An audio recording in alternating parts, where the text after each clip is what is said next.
Well, hello, everybody.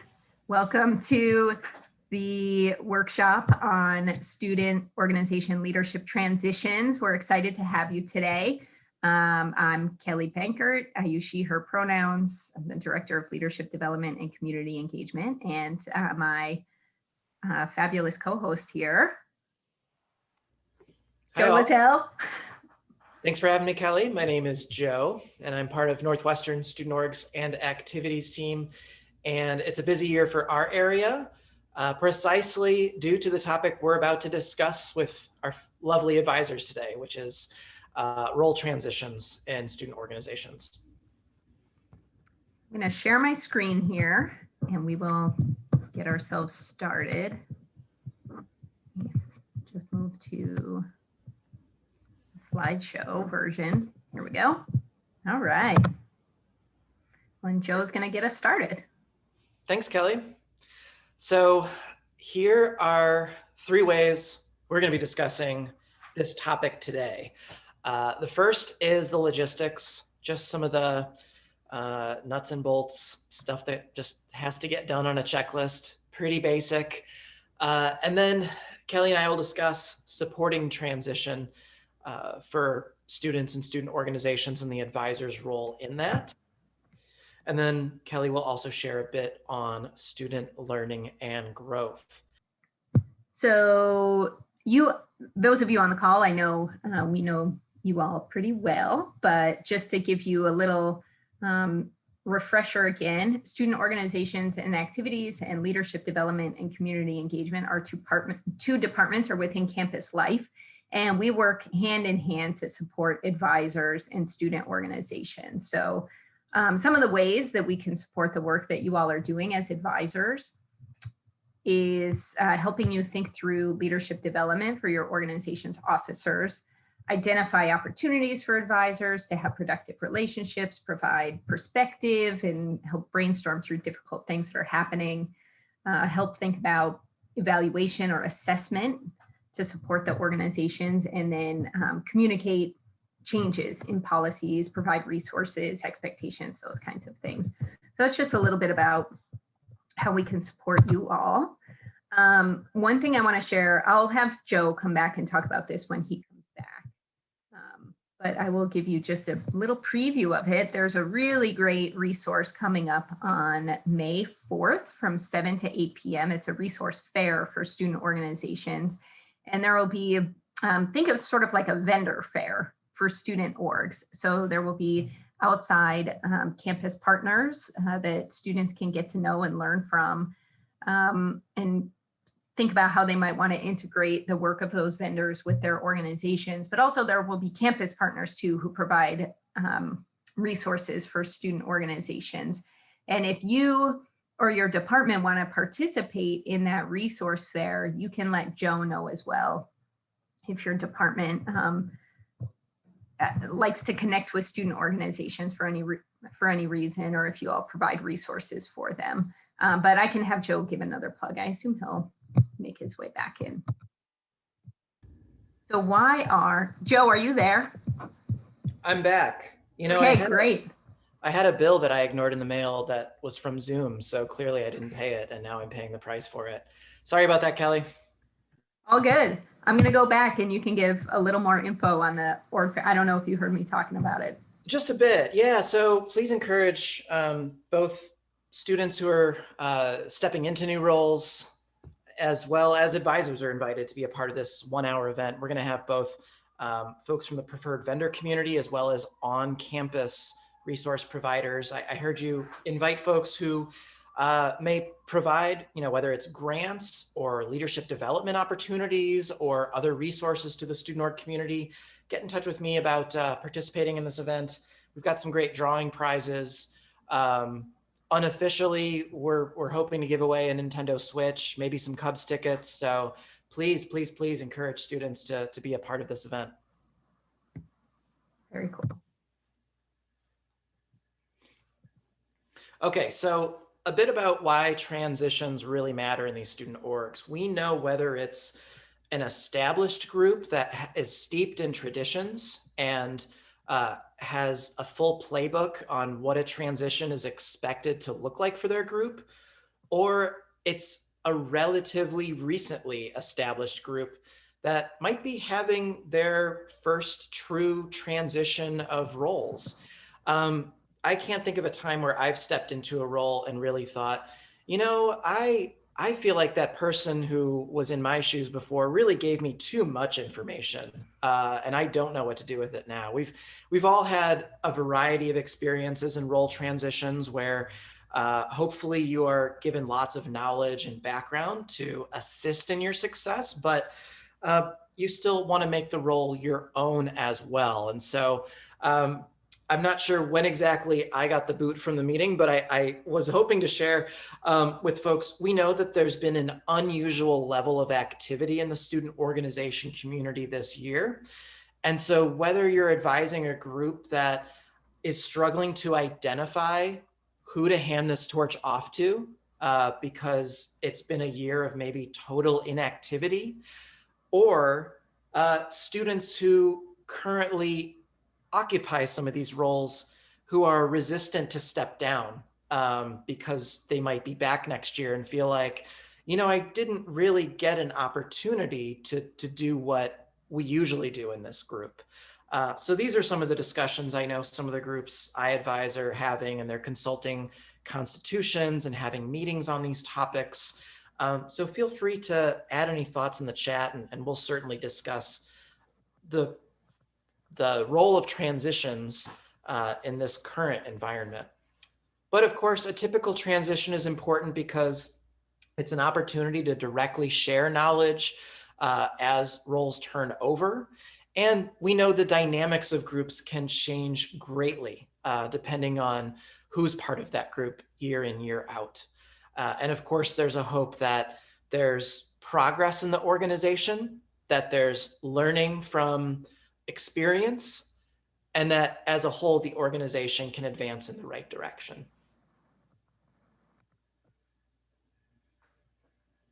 So these are some more prompts. Feel free to share your thoughts in the chat. We are in week 3 of spring. We know there are a number of groups that have fully transitioned, some who may have had a co-chair or other kind of individual leader of an organization transition or be selected, but the rest of the board hasn't been filled out. And there are others that, this just isn't even entering their mind at this point. We're seeing a variety of social media posts from student orgs encouraging folks to apply for specific committee roles, whether they're attempting to reach their internal members or beyond. And then what are some things that you're discussing with some of your students, whether they're a first year who will be returning as a second to third to fourth, or someone who's going to be leaving Northwestern after this spring, and what are some of the things on their mind as they transition some of these roles?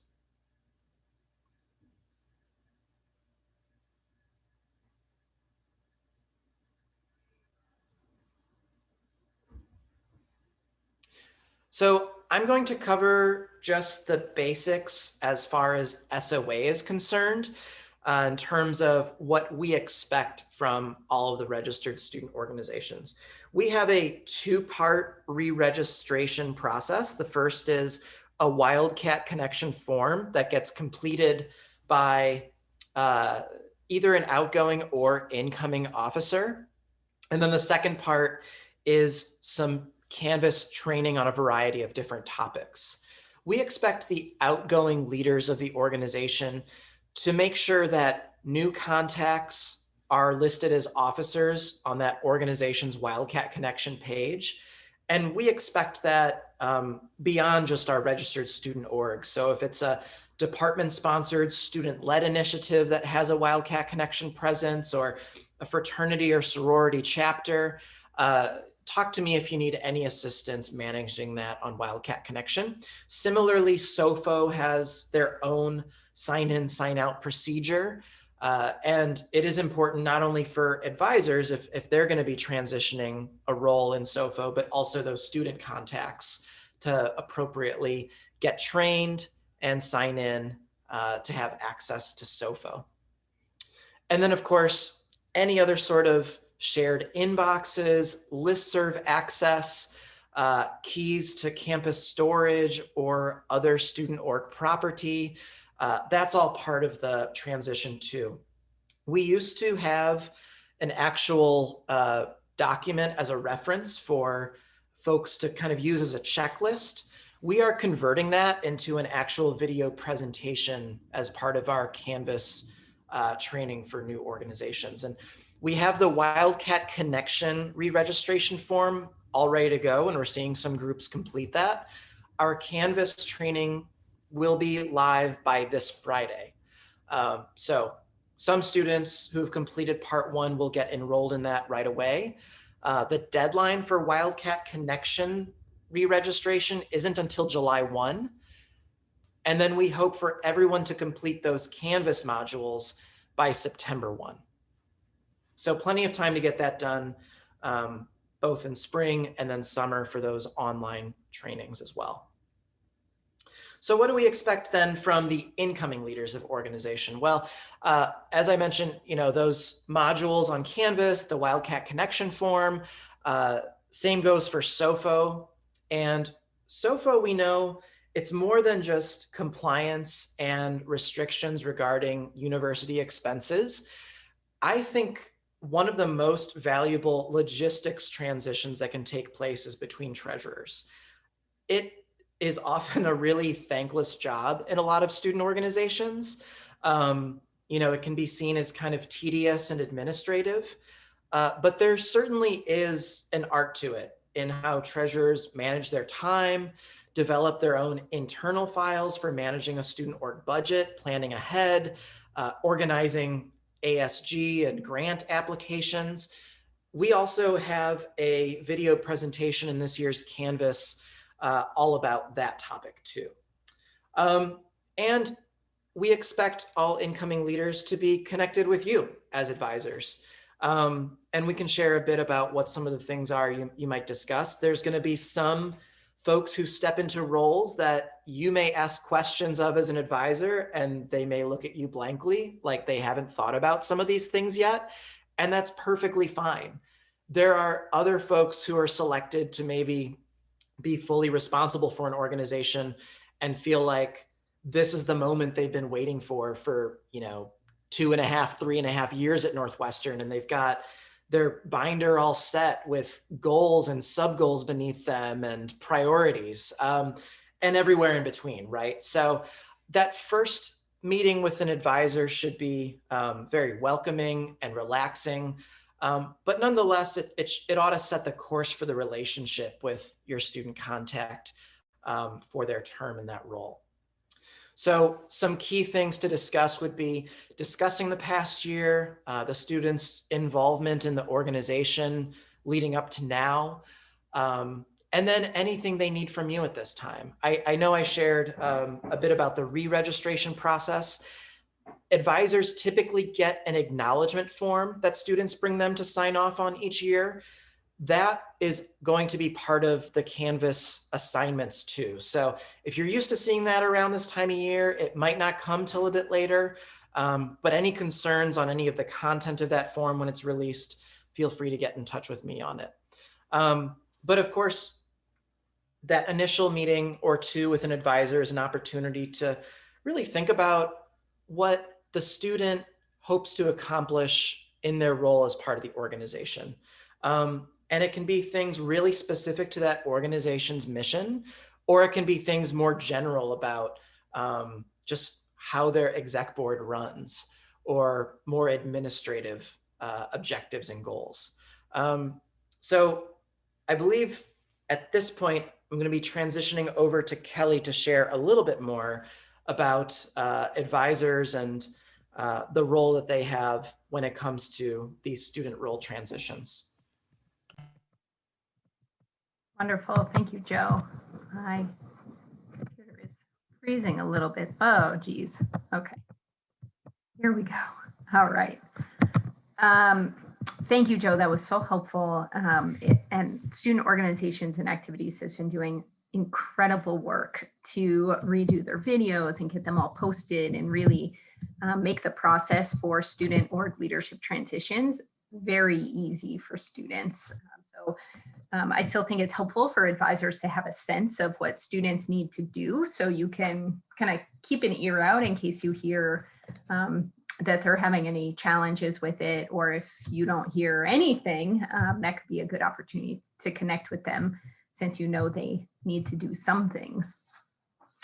So this section here is really thinking about how can you use your role as the student organization advisor, or really the advisor for any students who are transitioning out and into leadership roles. So that might be student employees who are kind of part of a team working together, or leadership roles within your department for students.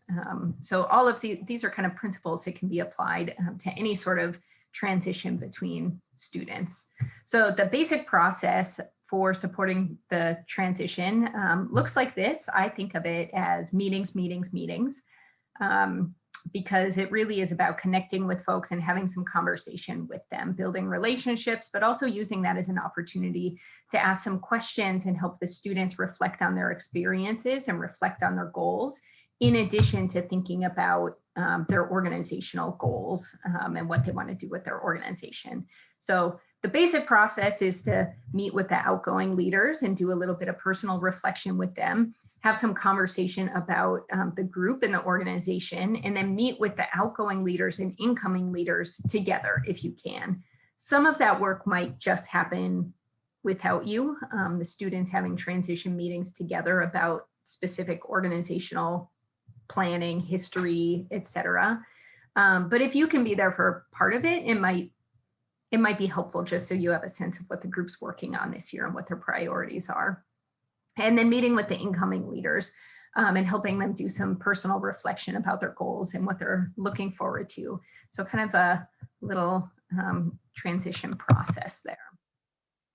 You all know that I cannot let an opportunity pass me by to talk about the leadership framework.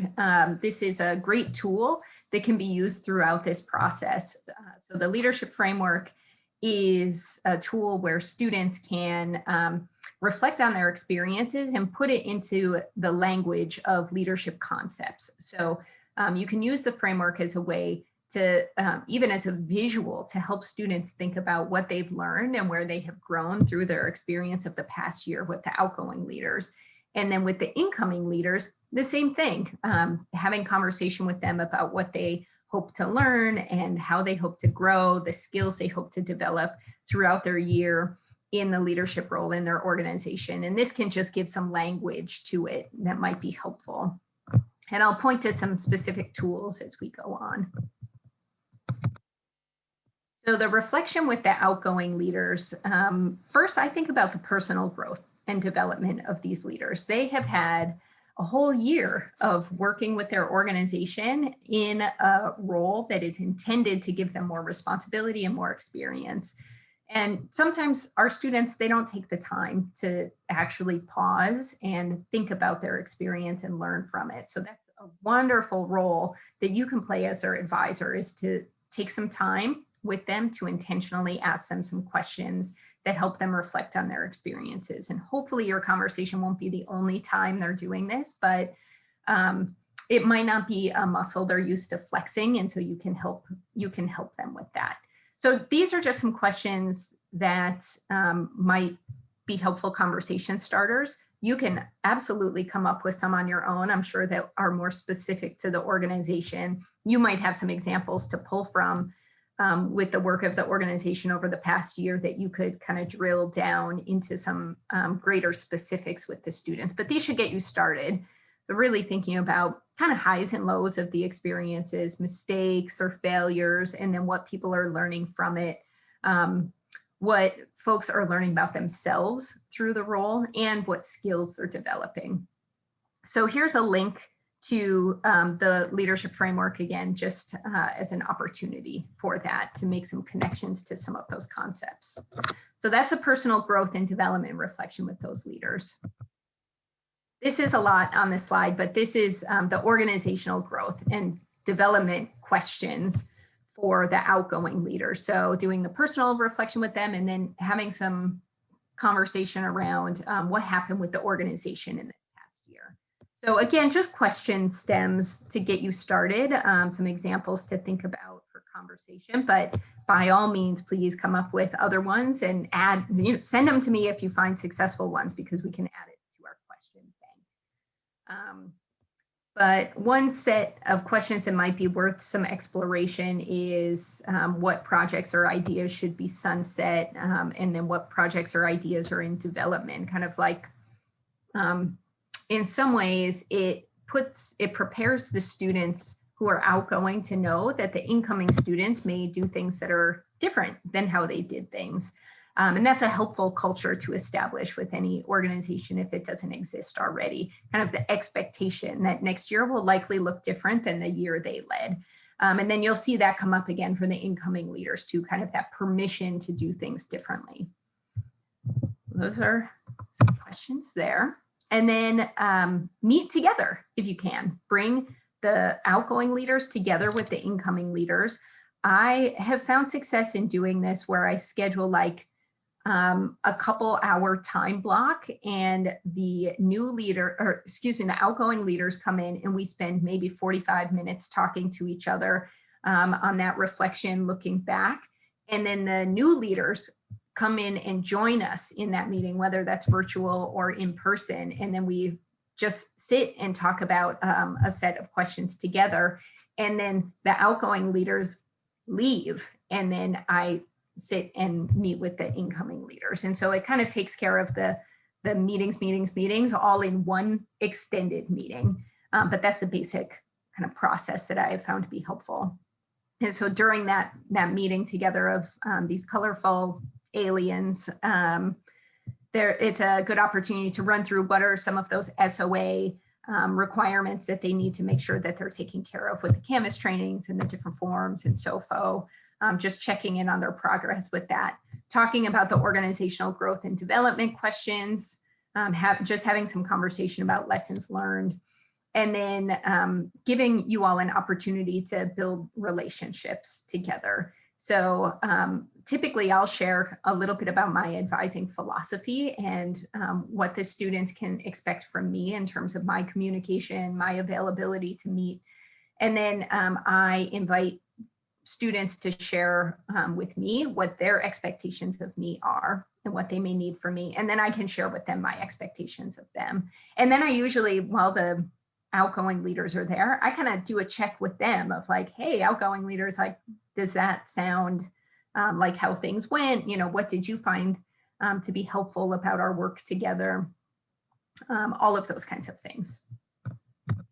And then the last piece then is some reflection with the incoming leaders. So those organizational growth and development questions, helping to bring that information forward from the outgoing leaders. But then there are some slightly different questions we can also ask of the incoming leaders. So really going through reviewing the constitution of the organization to sort of check in on it, make sure the org is following it. And if any adjustments need to be made at that point, getting some role clarity for the leaders based on the Constitution, if any of that needs to happen. Review the structure of the organization and find out if it's working or not. That's often a good opportunity kind of at the beginning of a new leader's term to think about some structural pieces of the organization. Talk about projects and planning, talk with them about a plan for team building and building trust and building community within the organization.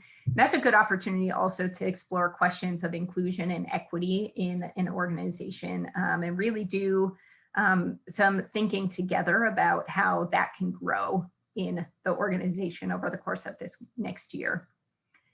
And then the last thing that I like to do around the organizational growth and development pieces with the incoming leaders is kind of, again, just give them some permission to do things differently.